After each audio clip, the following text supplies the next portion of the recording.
Okay.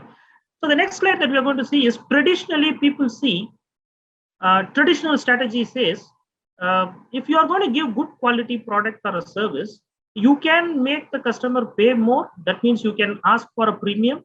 You can also make the customer wait. Customer will be willing to wait. Customer will be willing to pay more. That used to be the traditional strategy.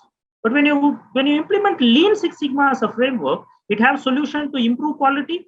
At the same time, it has solution to reduce cost. At the same time, it has solution to shorten your delivery time.